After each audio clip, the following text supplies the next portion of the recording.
So, let's talk.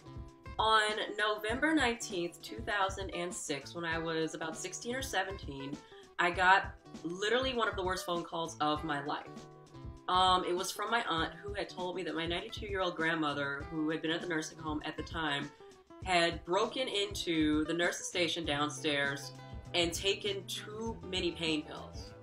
And things were not looking good. Well, you know, me being kind of optimistic at the time, I was thinking, oh, well, she'll pull through, no problem. And several hours later, she died.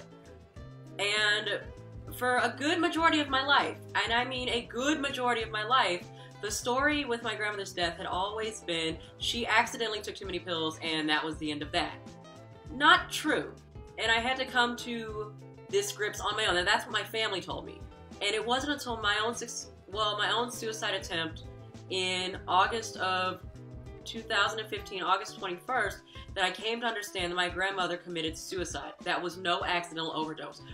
But because mental illness is so stigmatized in the Black community, this is something I had to learn all on my own, along with accepting the fact that yes, I have mental illnesses that have ultimately been controlling my life instead of me taking control of them, because for the longest time I didn't realize that there was something so severely wrong with me. Like, yes, I knew there was something wrong with me, but because everyone was so key on telling me you're fine, you're fine, you're fine, you're fine, you're fine, their denial eventually became my denial. And with September being Suicide Awareness Month, I want to put it out there that Black families need to start talking about that. Praying it away is all well and dandy, but you need to do more than pray. You have to take action.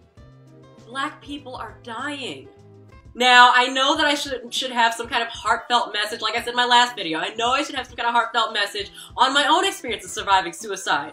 Like, I'm still recovering. I will always be recovering from something like that. That's not something you just get over. Why do I keep talking about it? Because we need to keep talking about it. If we don't, more and more and more and more and more and more Black people are going to think that this is normal.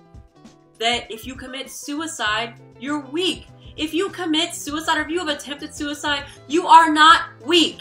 Whoever says that, if you have ever told somebody, oh, well, you know what, like, you know, that person only committed suicide because they were weak or not strong enough, fuck you. Like, no, that is not how that works, okay? If you have never been to that place, to that edge, you can never understand what it is like to be in that place where you just want to take your life, where you want it to stop. And I was at that place where I wanted to stop.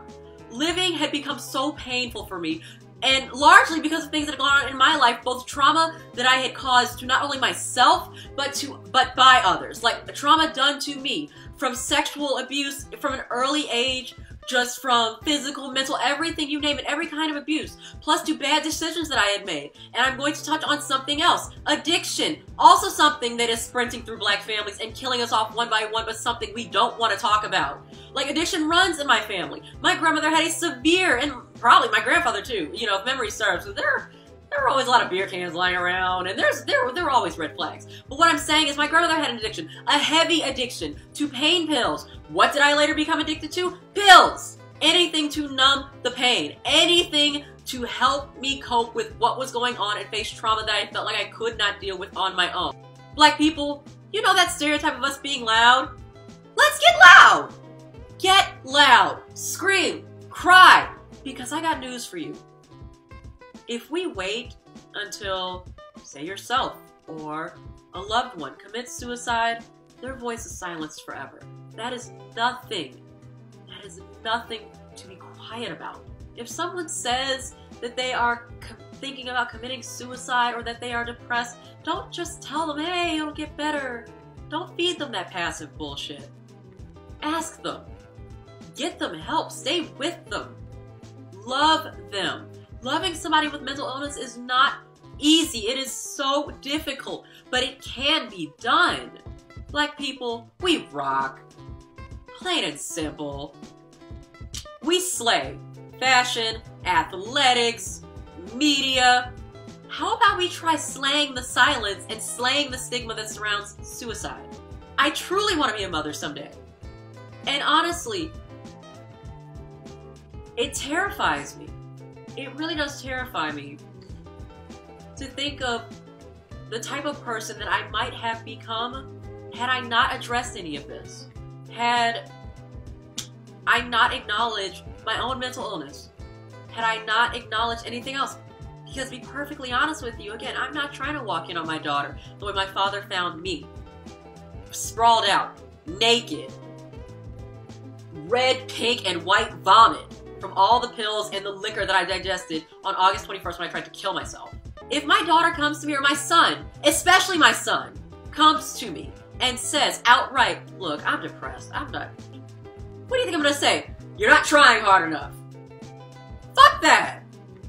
Like, no, just no. Check in with your supposedly strong friends, and I will especially speak to black women and femmes right now. I am talking directly to you. You know that strong, all black women are strong stereotype? That's not always true, okay? We are strong because we have no choice but to be. And yet somehow we're the most stigmatized, the most hated upon, the most spit upon. Y'all gotta explain this to me. But hey, I guess people are threatened by fucking greatness. Black women are great. Protect yourselves, black women. Reach out. There is nothing wrong with saying something is wrong with me. Being strong takes a lot. There is so much. And you know what? Nobody can be strong all the time. Nobody can be strong all the time. Point blank. That's it. So for my black women out there, my black women and femmes, those who identify as women, femmes, what have you, y'all don't have to be so strong all the time. Talk to somebody. You're not alone. You are not alone. It's not easy. It really isn't. But if you think that you're not doing enough, if you think that all you did was get up, open your eyes, and just lay in bed all day, congratulations, you're still here. That's progress. That is progress to some extent, I will say. You're still here.